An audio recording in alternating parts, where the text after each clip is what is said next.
You are listening to the Hiking Radio Network, where we talk the walk with shows by hikers, about hikers, for everybody.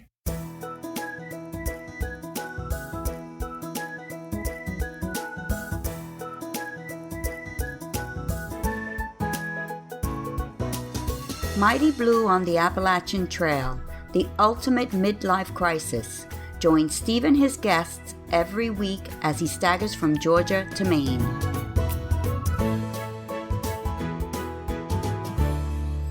Hey guys, thanks for coming along to listen again to Mighty Blue on the Appalachian Trail, the ultimate midlife crisis.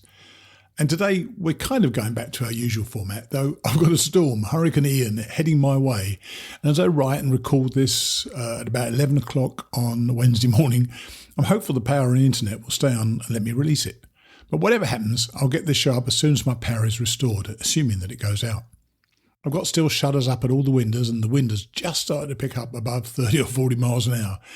So let's get straight to it. Our main guest today is Julieann Hartley, who hiked the trail in 2015, and she seems to be in a very different place today. I will say that this is not the interview that I was expecting when I prepared my questions. Just listen in to hear a very positive young woman who has faced many crises in her young life. Here's Julieann. One of my listeners, Barb Earlschlegel, brought me this week's guest. This is Julieann Hartley, or Squirt. Hey, Julieann, how are you? I'm great. How are you? Well, I'm pretty good, thanks. And Barb, I don't even know whether you know Barb, by the way. I don't. She sent me a clipping about you that noted that you had hiked the AT in 2015. And she's a kind of an insistent friend of mine who wanted me to catch up with you. By the way, why are you Squirt?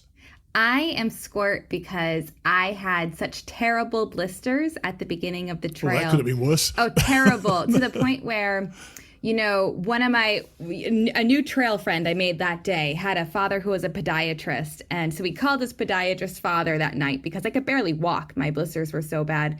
Wow. And we were advised to pop the blisters, right, with a sterilized needle. So, we're huddling around the fire trying to sterilize a needle, and we go to pop my blister, and it squirted my new friend in the face. Oh. Yeah. And so then, I still had more blisters to pop. So he goes to move to a different part of the circle, he goes further away.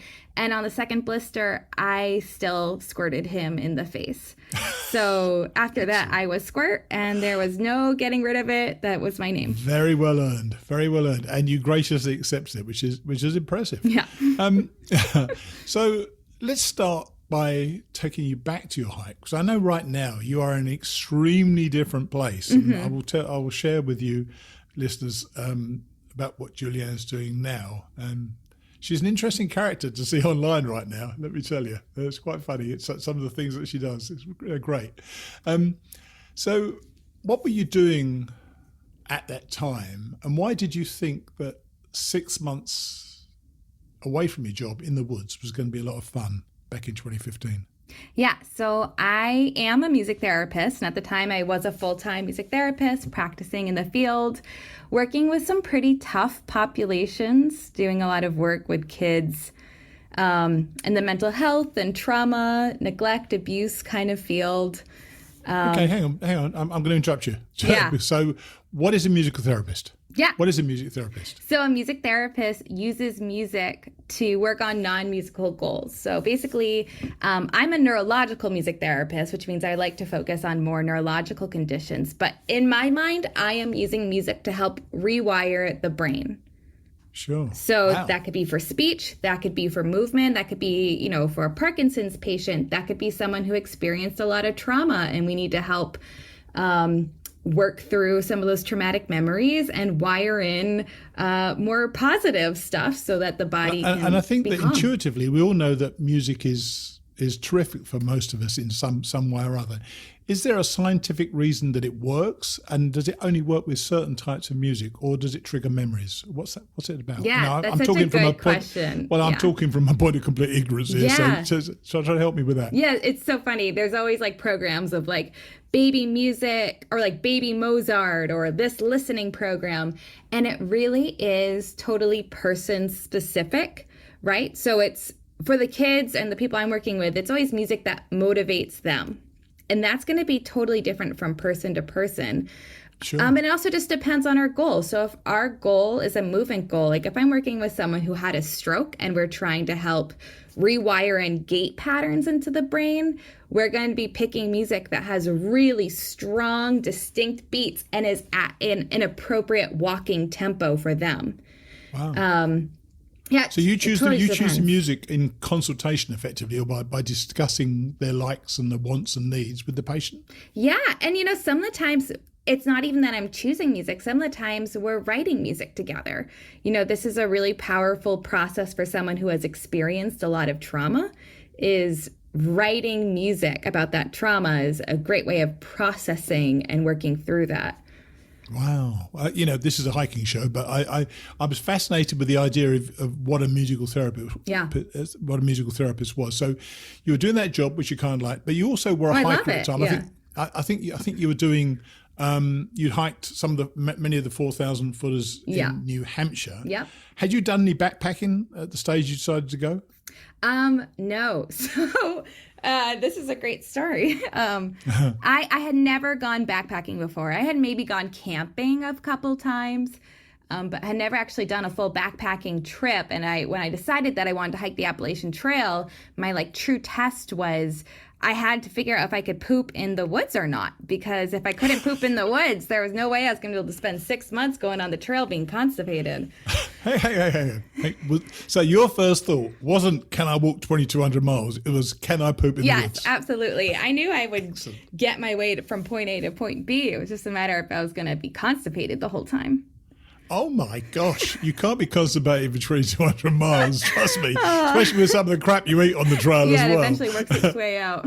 Yeah, so how did you work out that not only were you able to walk 2,200 miles, but you were also able to poop in the woods? Yeah, so I called my only friend that I thought had some backpacking experience that might try this with me. So I had an old Eagle Scout friend from college, and I was like, well, he must have gone backpacking. He's an Eagle Scout. So you went with a guy. Hang on. You went with a guy for your first poop in the woods. Oh, yeah, of course. Of course. He'd understand. I didn't have too many lady friends at the time that would do that, Cool. And so we went out, we did the Bonds in the White Mountains of New Hampshire, which is just an absolute gorgeous hike. Yeah, sure. And so we went up in there, and the next morning, it was time to attempt my poop, and I couldn't go, and I was like, oh no. And so I was like, all right, well, let's just walk, let's just keep walking, maybe it'll come along. And it took a solid 2 or 3 trips into the woods, and then solid's a bad word for it, but okay. It was very solid. And eventually I was like, this is it, it's now or never, I am making this happen.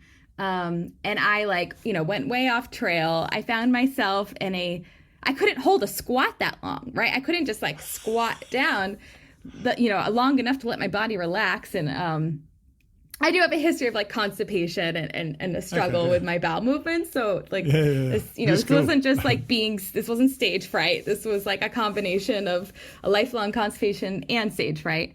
And eventually I found myself in a child pose yoga position, right? I put myself into child pose to try to relax my body and just spread my hips, and just eventually I went to the bathroom, and then I knew I could hike the Appalachian Trail. That is amazing. By the way, this is the best start of a show I think I've ever had. So well, that's just one of my poop stories. So, oh God, we could do a whole show of poop stories. So that was, joking apart, and it is a problem for a lot of people, and a lot of women in particular, as it happens. So that was your only concern. Did you not having been a backpacker, you didn't get concerned about the possibility of hiking by yourself in the woods, or any of those things that most people tend to think about when they're going to go for 2,200 miles? I had hiked a lot in the woods by myself doing the 4,000 footers. Sure. And I had been in a lot of precarious situations throughout my life. So I was not really too worried about necessarily being alone in the woods. And as you know, especially on the Appalachian Trail, there's someone every mile, right? Sure, and I had an understanding of that I wouldn't be alone for very long. And I make friends pretty quickly. So I didn't really worry at all. Especially with stories like that, yeah. Oh, yeah. And, I'm a pretty open person. So all you got to do is tell someone about your bowel movement that morning, and they're either going to run away or they're going to be your best friend. Absolutely. All right. So but stepping back from that, your choice was to work out whether you could poop in the woods so you could hike the trail. Yeah. What made you think you wanted to hike the trail in the first place? Oh, gosh. This is such a good question. And I've been thinking a lot about this lately. I think at first I wanted to hike the trail. And I've been really trying to think hard about this. I think I told everyone I wanted to do it because I wanted to be in the woods. I was trying to de-stress, right? I was having a lot of health issues and concerns at the time. And my doctor at the time was implying that maybe I was just really stressed out. And, I did have a very stressful 5 or 6 years up to that point. So that was totally fair. Was that to do with college? Because you were around college age, weren't you? Yes. Yeah. College was a really stressful experience for me. I was a double major in music therapy and psychology. I thought it was meant to be a party. I never went to the college over it, or even the UK, so I've never been to college in my life. Yeah, I thought it was just generally a party for me. All right. Okay. I was like one of those kids. I was like a Hermione from Harry Potter, right? Where I took more classes than I was even allowed to take. Like I snuck classes onto my advisor would be like, no, you have too many classes. And then she would approve my list of how it was. And then I would like sneak in another class because I really wanted to take this other class. And I had classes that like my psychology professor made up for me. He just made up classes for me because I just was that kind of student that wanted to learn. Oh my gosh. Yeah. So but are you a bit of an overachiever? Oh yeah. Uh-huh. Yeah. So this ties into the Appalachian Trail. Okay. But that I sort of get that. So you're stressed, self-induced stress, by the way, by giving yourself more colleges. So you were stressed over that period of time. Yeah. That still doesn't quite tell me why you thought the AT was the thing for you. Yeah. So this is I think while hiking those 4,000 footers, I did feel the sense of calm and accomplishment within doing it. Sure, and it was like, the only decision you have to make is just to keep walking or not, right? Like in a life where you're making so many really hard decisions and making a lot of decisions to try to please other people too. I think, I definitely grew up in a childhood. I had this is a great way of putting it. I am an ACEs child. And if anyone has a mental health background, then that's a child who has a lot of adverse childhood experiences. So I had a lot of traumatic experiences as a child. And my coping skill was people pleasing. That was how, my thought was if I can just get all straight A's, if I can be the best at whatever I'm doing, then that'll be enough and I'll be good enough and it'll calm down all the fires happening at home, Wow. So that was kind of like my coping strategy at that point was work as hard as you can and then work 1,000% harder at whatever it is that you're doing. Right. And so the Appalachian Trail, take that overachiever mindset. And when your doctor says maybe you need some rest, what better way? Hang on. Did he know what the Appalachian Trail actually was then? Yeah, he did.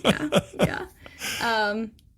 And no one ever like persuaded me against it. I think in my mind it was a follow-up of that. Well, I like hiking. What is the most extreme hiking thing I can do?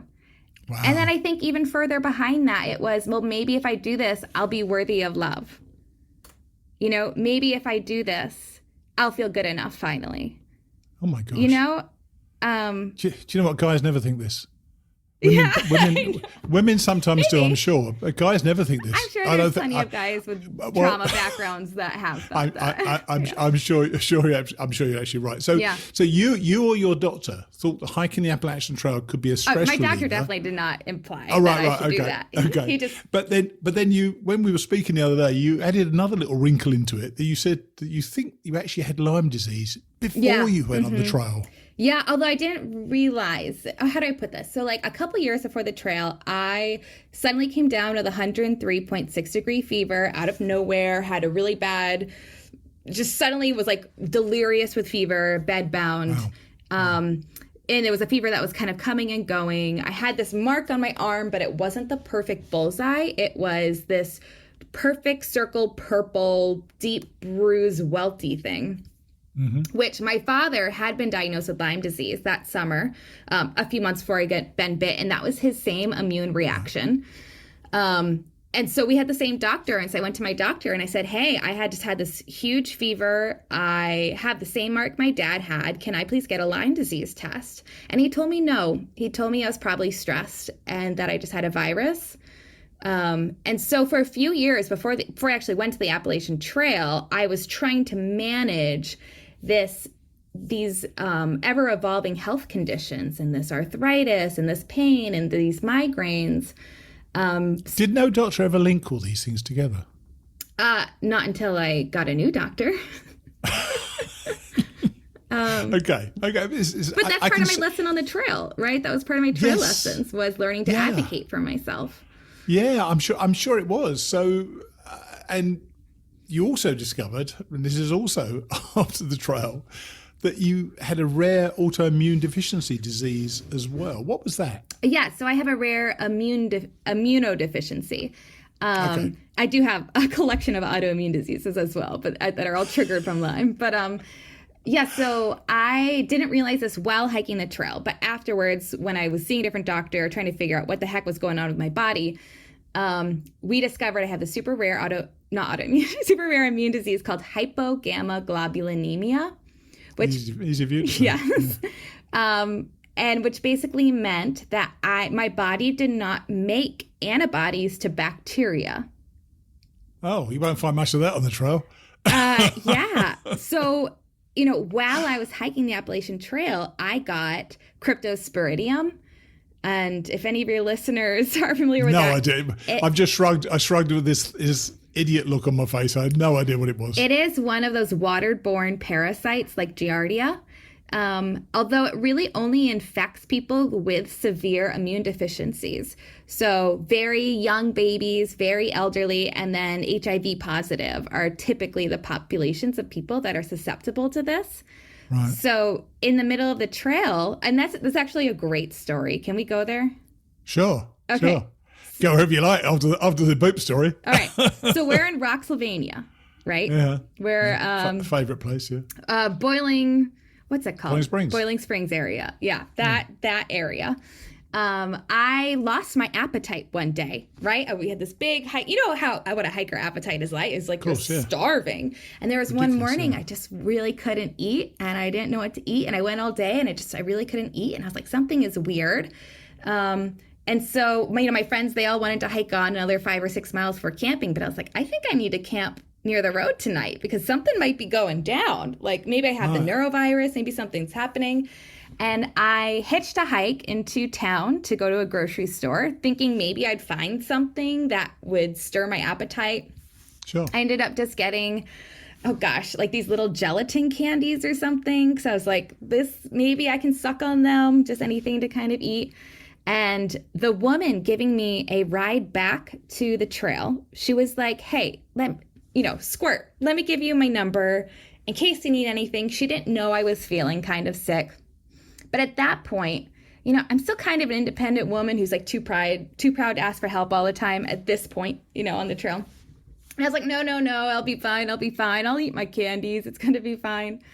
And then that night, like shit goes down, literally, whew, up all night, just a really rough night. And I told my friends to hike ahead, that I was going to just have to rest a little bit and maybe I'd see him in the next town, but like I wasn't going anywhere.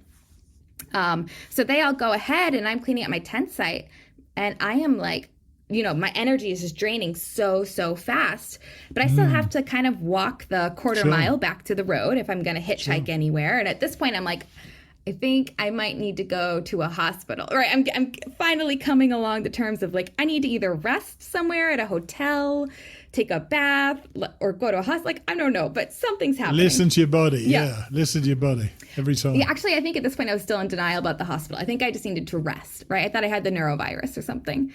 And so I am packing up my tent site, no energy. And I get to the point where I'm literally dragging my backpack to the road because I didn't have the energy to lift and carry my backpack at this point. Wow. Like I was just so depleted. I was really dehydrated.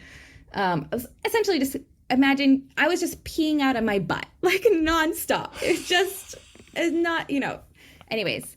So I get to the road and I'm, as my walk over to the road, it's one of those like praying to the universe moments where I'm just like, sure, this is going to be a shitty day. Literally. Please help me out here. I got to figure out, I don't know what my next steps are going to be. I don't know what's going to happen. But I walk up to the road and the woman who had given me the ride to the grocery store or given me the ride back had just happened to be driving by, pulled over. I didn't even have my thumb out yet. She just pulled over and said, "Hey, Squirt, I have the day off. Do you need anything?" Wow. Trail provides, Julieann, doesn't it? The trail provides. So she ended up, at this point, I was still like, can I take a bath at your house? Can I just kind of do whatever? And she's like, yeah, come take a bath. And it turns out she had this was really helpful for her too, because she had just been going through cancer treatment, and she had had a really big doctor appointment that morning, and she was kind of in the all clear, and she just needed to like be with someone in that moment, right? Just like, whew, just feel it. So we were just having this day together, just feeling the feelings. And eventually I realized that I'm too sick. I'm not gonna be able to hike ahead. I asked her to bring me to a hotel where my friends, or hostel where my friends were going to end up linking back to that night. So I would have someone watching over me. So she brings me there, and unfortunately my illness continues to progress, and I'm so dehydrated to the point where I can't stand up without feeling like I'm going to have a heart attack. And that's where cryptosporidium becomes so dangerous, is it can just dehydrate. Essentially, I lost who knows how many pounds of water within 24 hours, 36 hours. And then I realized I was going to have to go to the hospital. But we're really out in the middle of nowhere, wherever we were. We're somewhere really far away. And I remember going out onto Facebook and just typing in my Facebook, does anyone know anyone in this area who can bring me to a hospital or just like take care of me for the next day or two, because I am totally incapacitated. And a friend of a friend of a friend of a friend of a friend ended up, within 2 hours, I was linked up with this friend of a friend of a friend of a friend of a friend. And they were on their way to come get me. The next morning, they brought me to the hospital. I had cryptosporidium. And then I spent a week with them recovering on their couch. And then you got back into it. And then I got back into it. And you're a pretty determined woman, because you also told me that you also you suffered from a torn Achilles as well. You were hiking as well. How long were you hiking with a torn Achilles? Around this time on, I think around Pennsylvania is when my body was like, we've had enough, Julieann, please stop. So only for about the last 1,000 miles then? Oh, yeah. Yeah, and it was a partial tear. So what was happening was each day I was tearing it a little bit more and more. Helpful. Yeah, it felt like ice and ice needles like sticking into your Achilles throughout the day. I know you wanted to do this, and I understand the desire to do it. I also understand that once you spend a certain amount of time on the trail, it becomes your life, and you really enjoy your life. But didn't you think something was the universe was telling you something, that perhaps you ought to get off the trail for at least 3 months, or just stop doing what you're doing? Well, looking back at it, so you have to remember, my mentality at this point in life, my coping skill was to be the best, to do something to its completion, this was a way of me earning love in my mind, right? Like the idea of getting off the trail, there was so much shame attached to that idea of failure at this point that it was. There's not. I mean, I'm not joking here. Yeah. There's no shame. If you walked 1,000 miles, you walked a darn long way. Yeah. No, there's no shame in getting off. There's no shame in getting off. There's no shame in getting off halfway up Springer Mountain, to be honest with you. Yes. And I think this is such a good, this is a really important thing for people to talk about, right? Because there is a point where not everyone's meant to walk 2,000 miles in a row. I totally agree. And I totally agree. And I think it's an important time to address those internal conflicts that Sure. are driving you to complete something, even when it's really not in your best interest anymore. And at that point in my life, I was 24, 25 years old. I grew up in a household where you were either the best or you were nothing. You were number one or you lost. And that's not necessarily that's what my parents ever told me, but that was how I survived. That was how I survived in my head, dealing with the trauma around me. And so the pain of the Achilles in my mind was much less severe than the pain of the potential failure. Good Lord. Yeah, which is it is actually, looking back at it, it is really sad and it's kind of tragic. And that's something that I hope I can teach kids one day, that they are worthy of love and everything that they're doing, whether or not they meet all of their big goals and dreams, right? So I guess you're about 30 now. Yeah, 32. If you, 32. So if you went on the trail again, would your attitude be entirely different? Oh, definitely. Definitely. At that point, I was all about, timing my hikes and seeing how fast I could go and seeing how many miles I could do. Whereas, my life now, it's like, what joy am I getting out of it, right? It's finding the joy in things. It's, I'm really into foraging now. So it's all about building relationships with these plants. Yeah, I want to come to that at the end, actually, because I think that's an interesting part of your story as well. So, but this explains, and I hadn't quite got this background that you've given us, more than I kind of thought I was going to get, actually, in that way. You told me that because I asked you about the physicality of the trail, you said you were absolutely, you actually said you were in incredible shape. I was. You were a triathlete, you did marathons, CrossFit, you were super fit. But were you super fit for this, or were you super fit for these things that go on in your head? You needed to be super fit as a person. I was, in my head, I had to be super fit. And I was physically fit. I was quite physically fit. I could do pull-ups. I was very fit, but at the detriment of what my body actually needed. And what my body actually needed was rest. It didn't need more exercise. It didn't need more stress. It really kind of, it needed to rest. And at that point, I couldn't even understand that or accept that would be a way of healing for me. So you went on the trail, needing to rest, 2,200 miles, which is itself is strange. I've always said the physicality thing, you kind of get there. I'm an old guy, and I've hiked it twice, so I know you can get the physicality. With the issues you've already discussed about the things that were going on inside your head, the mental side of the trail is even more important for many people. How did you cope with that part of it? Well, I grew up so much on the trail. I really went from being this people pleaser to finally learning to say no and advocate for myself. Like really having some honest conversations with myself, being like, why am I with this particular person? Why am I doing this? Like, whatever it is. And being able to finally separate myself from unhealthy relationships. There's so many trail relationships out there. But for me, being able to finally say no to a relationship and to physically walk away from it. Wow. Was that anathema to you at the time then?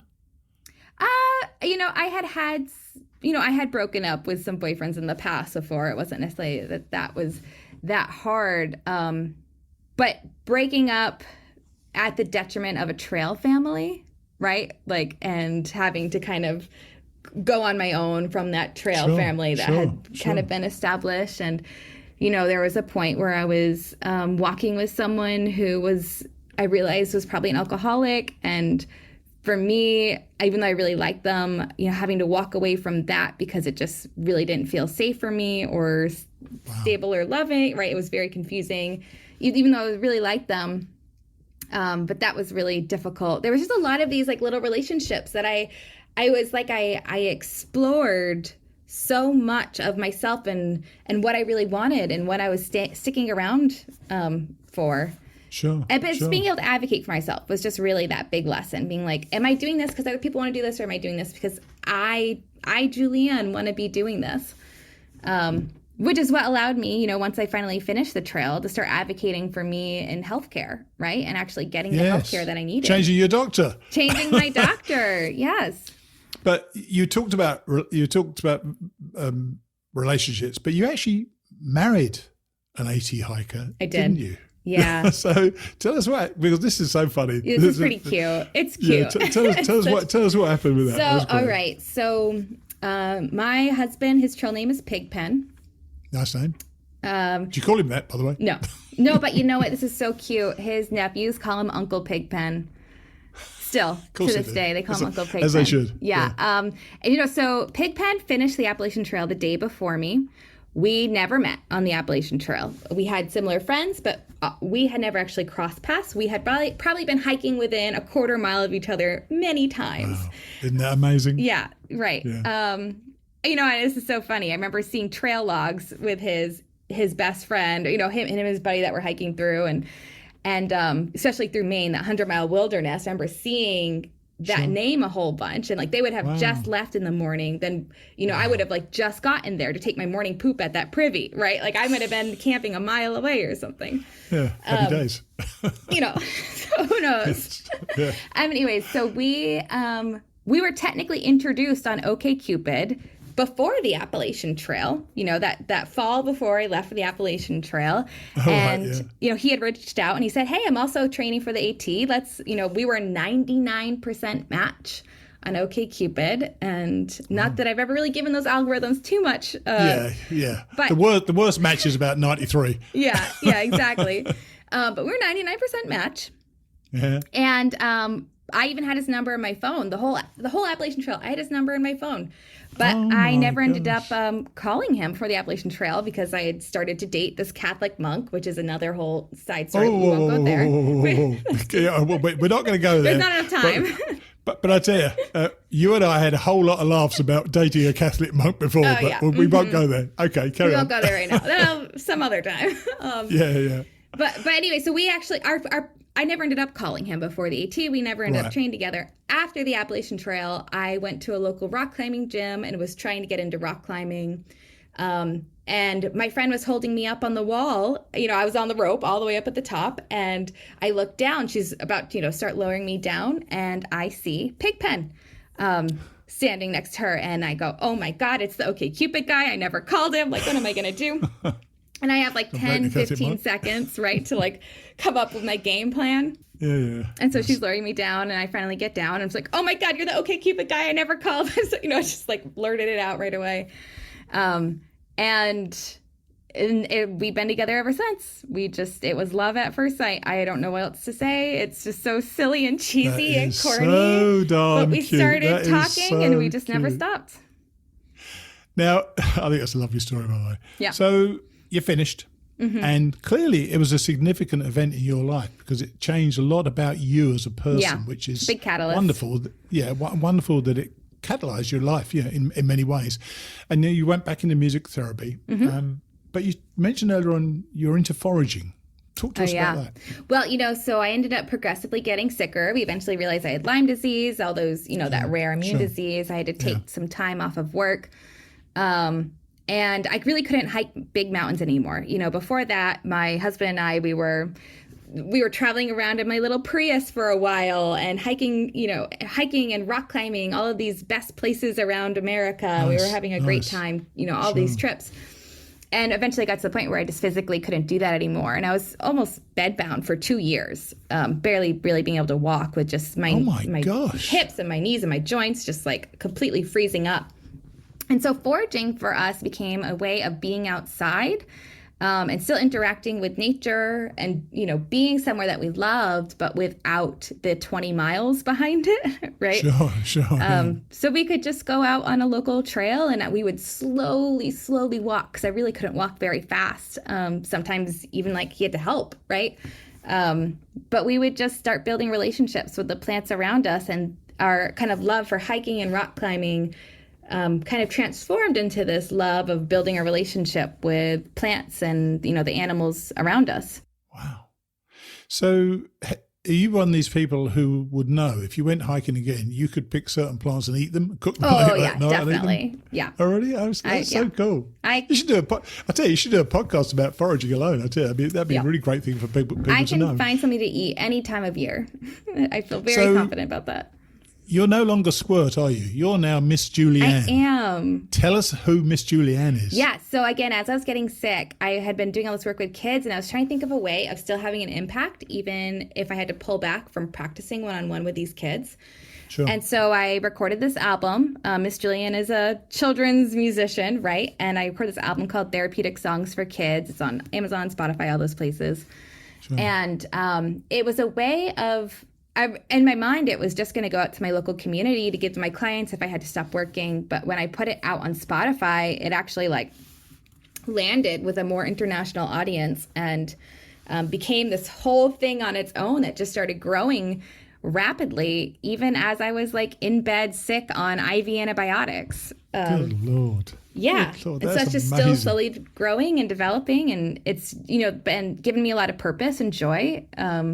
Throughout my whole illness and this journey. I tell you, Julieann, you sound such a joyous person. This conversation hasn't gone anywhere near where I thought it would go. And I appreciate you sharing that part of yourself with us. But I want to know now, are you okay now? Are you physically okay now? I am not actively dying. I feel confident about that. I'm kind of in this state of limbo, though, where so much damage was done to my body from Lyme disease. At this point, I can't drive anymore. I am visually disabled. I can't process speed properly. So, and it's been long enough at this point that that might be a permanent thing. And I still struggle with some of the damage done to my joints. My husband and I haven't done a 4,000 footer in quite a while. But we just did Mount Willard, right, which is in the White Mountains, and that's 3 miles, and you get this beautiful view of the White Mountains, which is still really powerful. But my knees did lock, right, and we did have to stop, and he had to carry my backpack because my knees couldn't handle it. So I'm in this place of learning to balance, right, and just, going from someone who had always be the best, now I'm just grateful to be alive, right, and just appreciating the abilities that I have and developing new abilities with the skills that I can do. So art, right? That's how you found me. I was the illustrator of this kid's book. 2 years ago, I couldn't draw a circle. Wow. But I had so much... I couldn't 2 years ago and I still can't.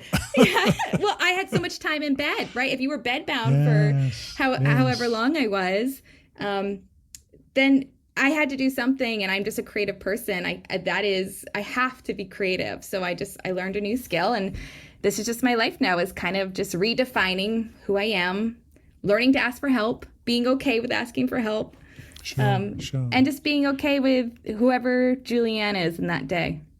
I've got to tell you, Julieann, you've been an absolute joy to speak with. And, you've been an inspiration to me. And I saw your website. I saw this sweet, pretty woman, happy and joyous and so on. And you've been joyous on this, but you're not hiding because you've told us, but you've got something going on within you and you're making the best of what you can. So I appreciate you coming on the show and sharing that with us, because that can't be easy.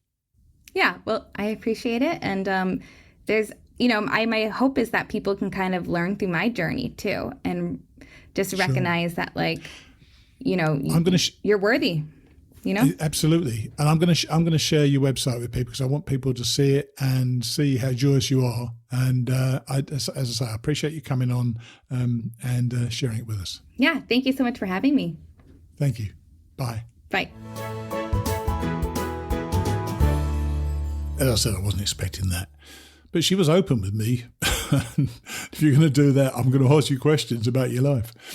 She came across as a remarkably courageous, positive woman, still pushing forward with these health issues hanging over her head like the sword of Damocles.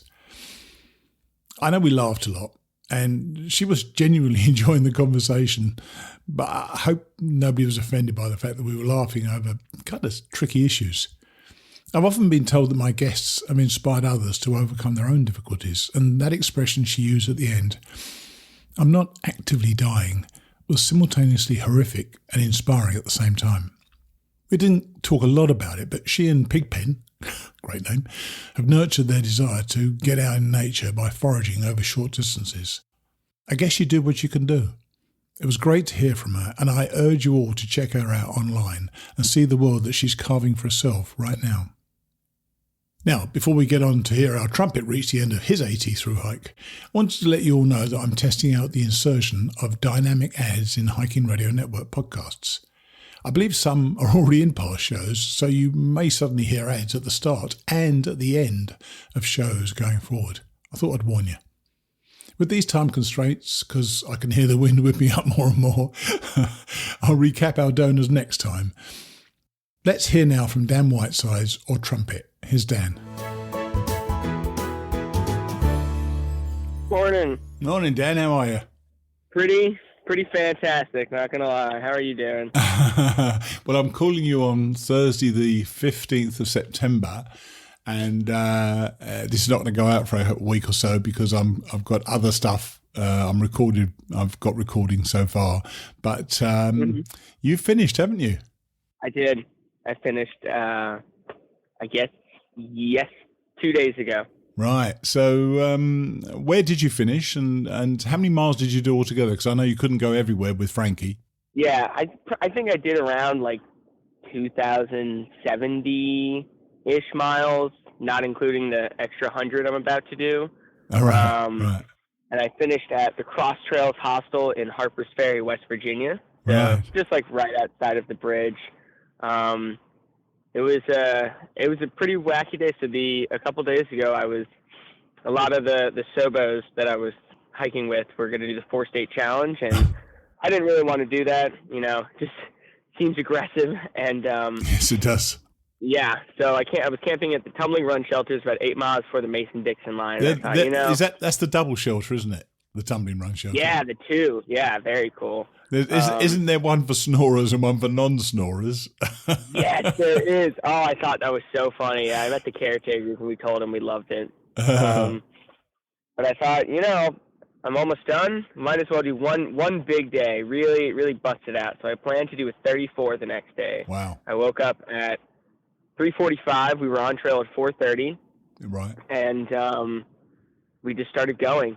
And by 1 o'clock, we had done 25 miles. Oh, and my ran into gosh. this. We were really going at a breakneck pace. And I passed these couple Sobos who they weren't doing the 4-state. They were just walking through Maryland like normal people. Sure. And I was talking to them, and this guy Homework said to me, "Today is your Katahdin." And that really hit me. So I sprinted the next like half mile. And then I broke down crying for probably 2 hours. I just wept and sobbed and kept hiking at a crazy pace, and ended up meeting up with another one of my Sobo friends, Cheerio, and we did the last 9 miles in just a torrential rainstorm, and we ended up with a 39-mile day. Amazing. But step back a second, though. You said you broke down crying. What was that? What was that about? Because you were ready for this to be over, weren't you? Very ready. Yeah, no, I think I was very ready, but I don't think I had ever really kind of comprehended what that meant. And I think I broke down because it was five and a half months of working harder than I had ever worked before, doing everything I possibly could at something I really, truly cared about. I mean, I've worked hard at things before, but nothing I really cared about. Right. And it just kind of all hit me at once, and I just broke down, and I just kept saying, today is my Katahdin, and my summit was hiking 39 miles, and we finished by 6 o'clock. Wow. So you got to Harper's. Was there a point which you said, that's it, I've done what I came to do? So I didn't make it to Harper's on that day, so like technically speaking, it was the day after that. I had 9 miles to Harper's Ferry, okay. Which were 9 of the most painful miles ever. My feet have never hurt so bad in my whole life. That might have had something to do with the 39 miles a day before. Yeah, it was definitely, my toes were swelling. It was a very painful day, but it was well worth it. FrankE coped?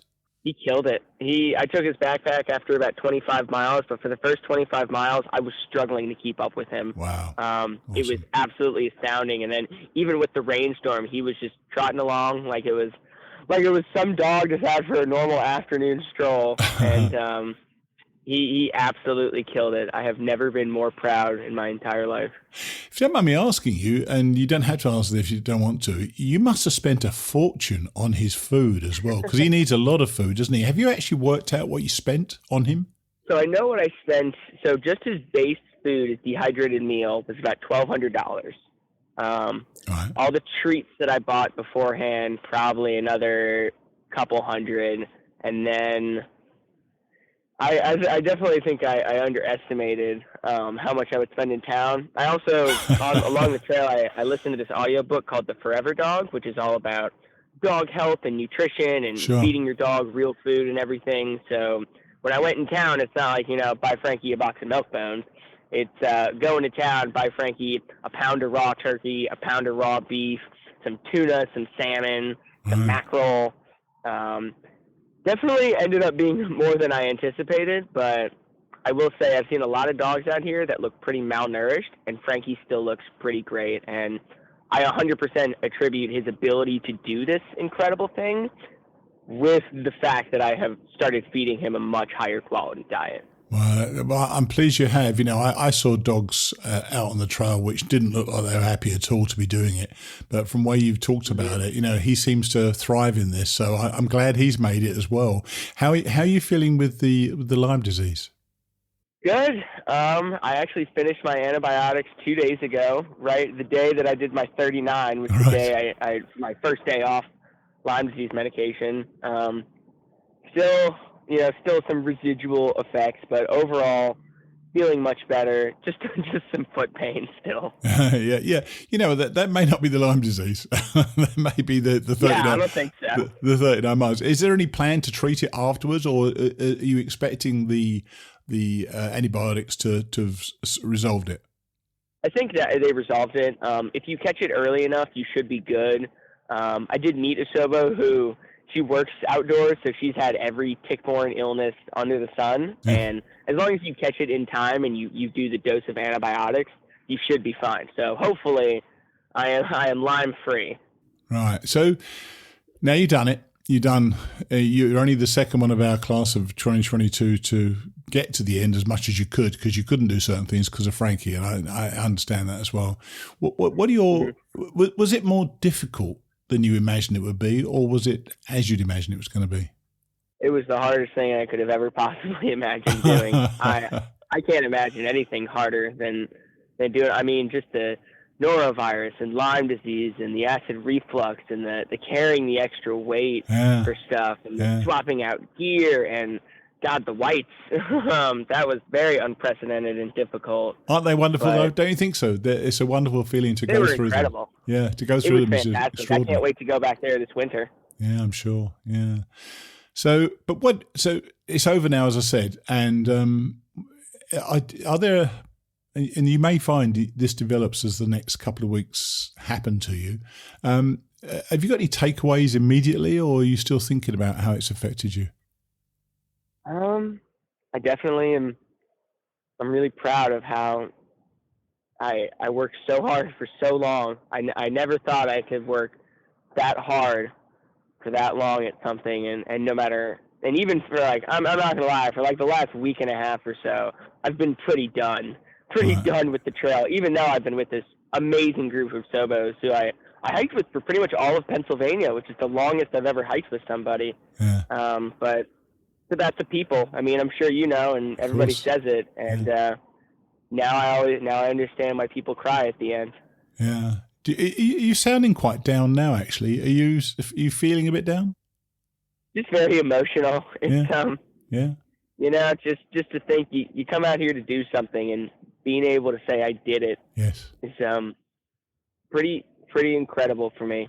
And I'm still tired. I didn't I'm sleep sure. For 2 days. But I've heard this from people before. They come out and their fear before they start, many of them, is that they won't be able to finish it, even though the odds are against them finishing it anyway. But when they finish it, they get emotional because it is an important thing. You know, you've just gone for a walk is what all you've done, but really you've taken on yourself. You know, you've really battled against yourself. You've battled against the elements. You battled against everything around you, and you've got to the end. And that feeling of accomplishment is something that's actually only going to grow in the next few weeks. And I really urge you to enjoy this feeling right now and share it with your friends. I know I've said this to many people before. Tell everyone your stories now, because they won't give a crap in about 3-4 weeks' time. So make sure they, you know, you've got your stories and you share with people what it's meant to you. And I can tell from even the way we're talking to you over the phone that, you know, this has been an emotional thing for you. And I'm so glad that you had the I don't know what the word is. You had the ability to follow it through, especially taking a dog. It can't be the easiest thing in the world, but I know you put a lot of faith in your dog. And she didn't let you down, did she? Sorry. No, anytime I ever thought maybe he can't do this, maybe we won't. At the very beginning, I definitely thought we weren't going to be able to do it. I thought, you know, it'd be cool if we hiked 1,000 miles this year, and that was the goal. And he blew me away, and I have never been so proud and impressed and happy to see him just do the things that he was clearly born to do and wasn't able to do until 5 years later in his life. Yeah, isn't that amazing? That is amazing. Good for the both of you. I really appreciate you coming and share your story with us. What I'm going to do, if you don't mind, I'm going to call you back in about 2 or 3 months just to see how you are, see what further reflections you've got, because you and Sunshine both finished the trail this year. So I'd love to have both of you on together, not together, but 2 separate conversations, and see how you feel 3 months later, if that's okay.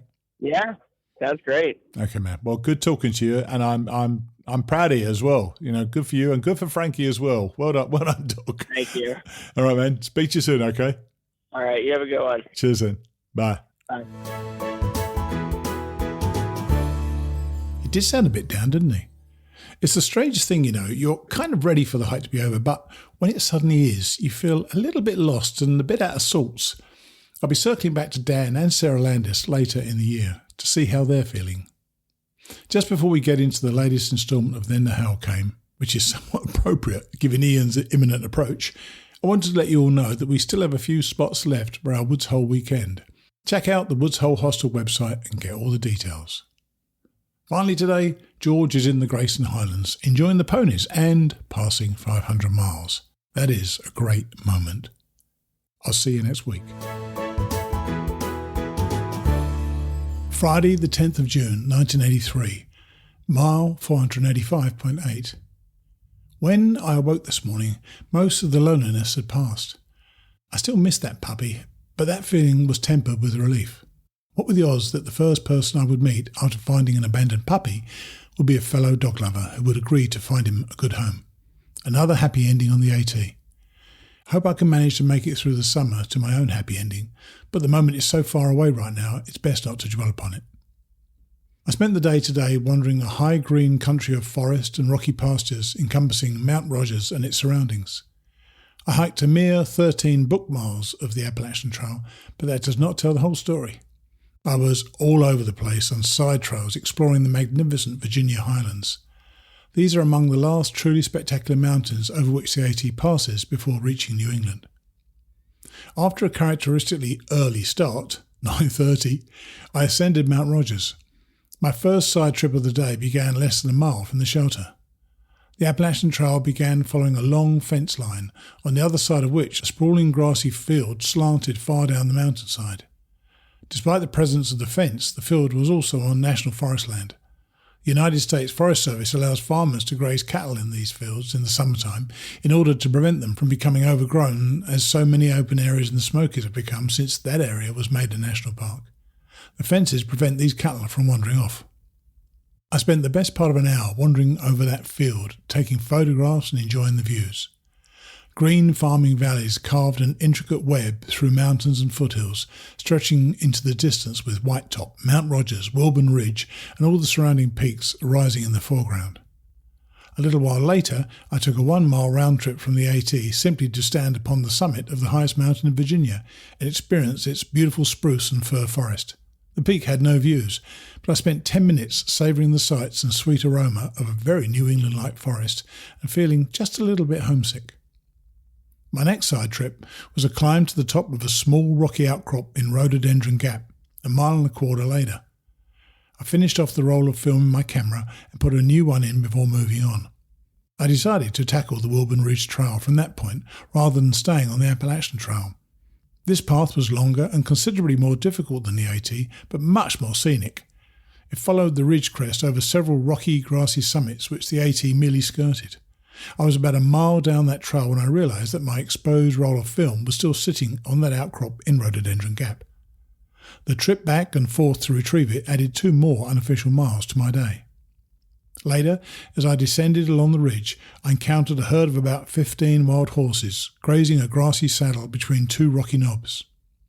I took a couple of long-range shots with my camera as I advanced carefully towards them.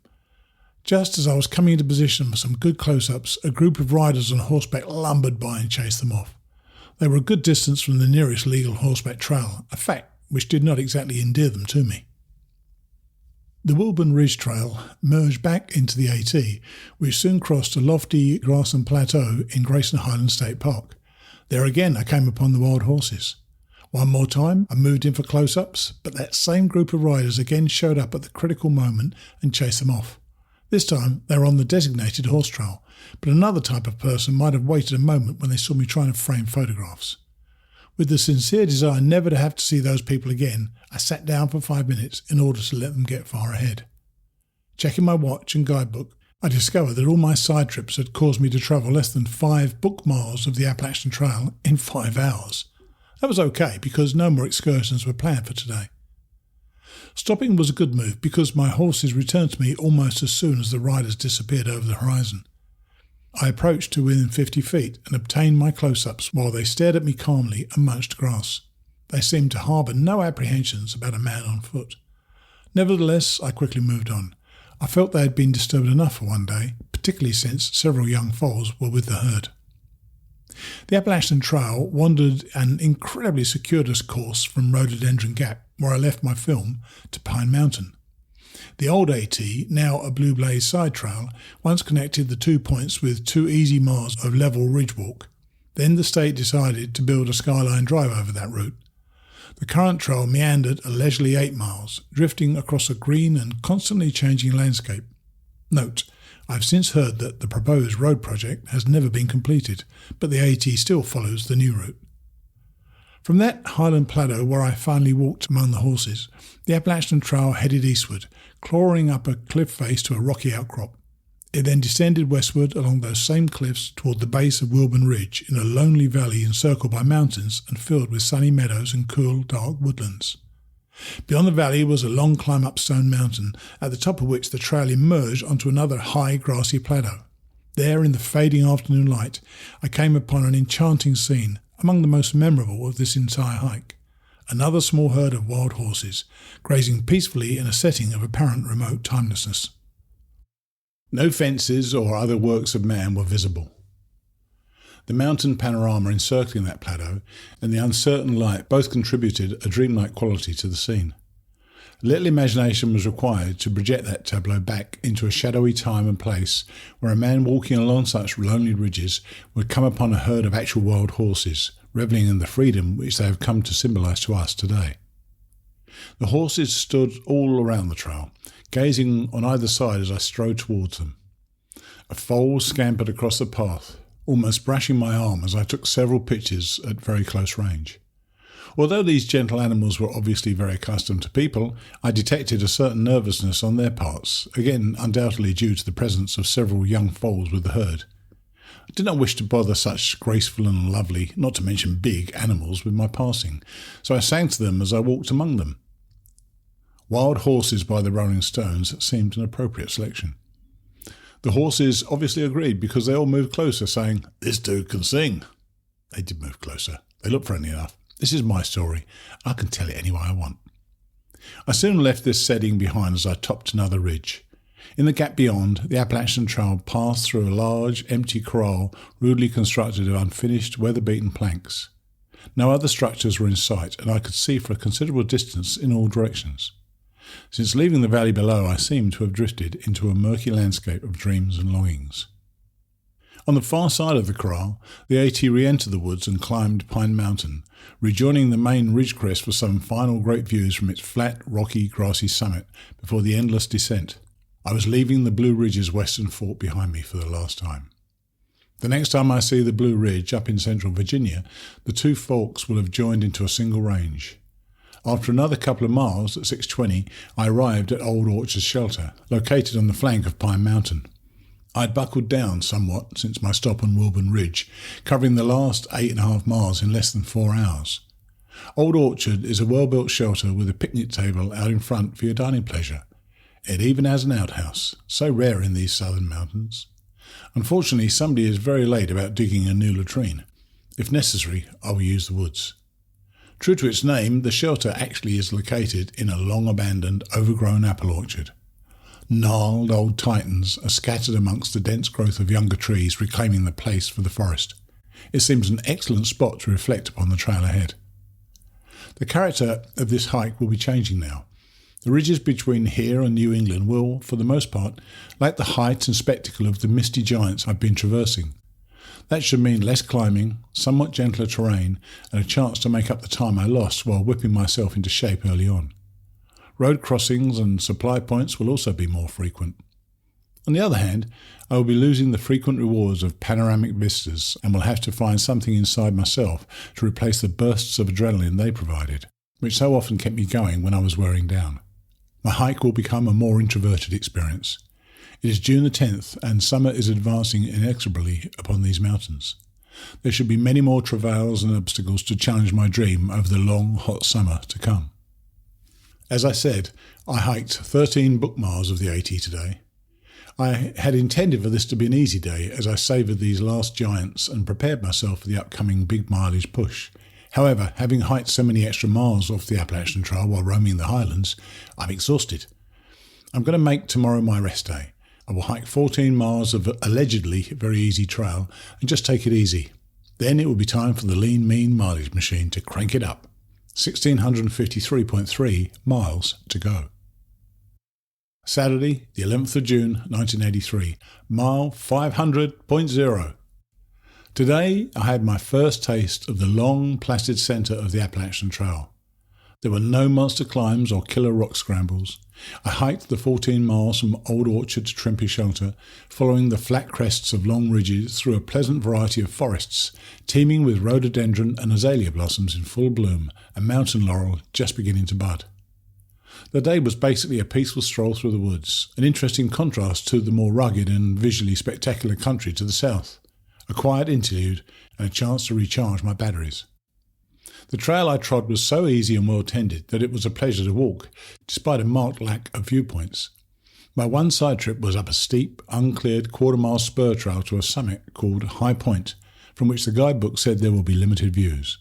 Through a peephole in the forest canopy, I enjoyed the day's one vista, a final goodbye look at the beautiful Virginia highlands.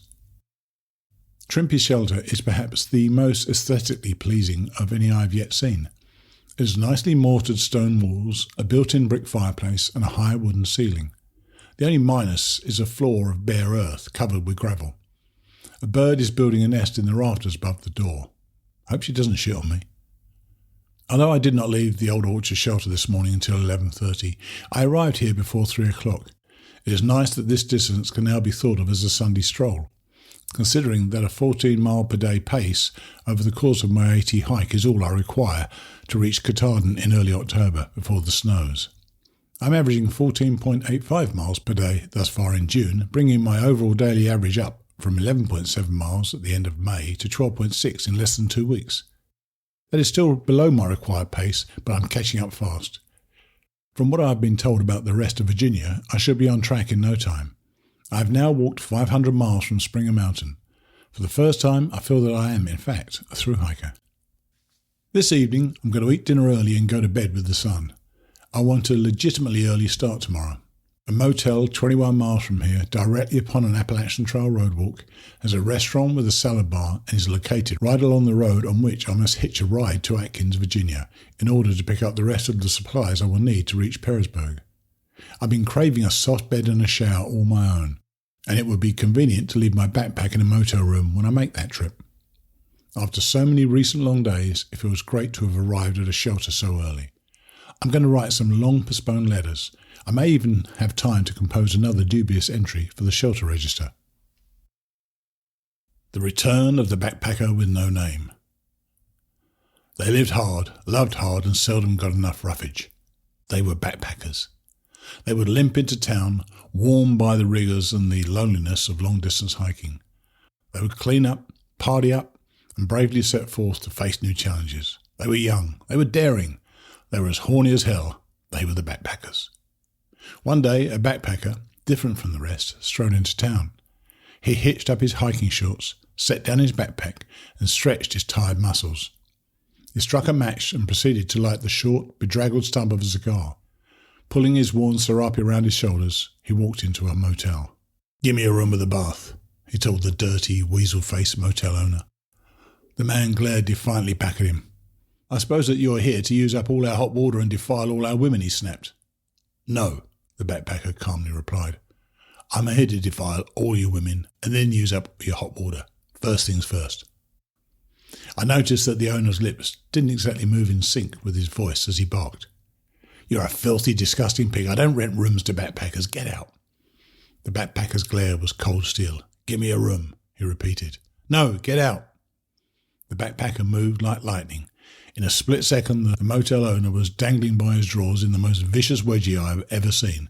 He picked up the register and held it out. "Sign here, please," he squeaked. Needless to say, our women were never the same, and hot water and Pop-Tarts were in short supply for some time. As the backpacker strode out of town, he warned all the motel owners that he would be back, so they'd better be nice to other hikers. I ran up to him. "Who are you, stranger?" I asked. He smiled, flipped me a package of instant oatmeal, and headed up the next ridge.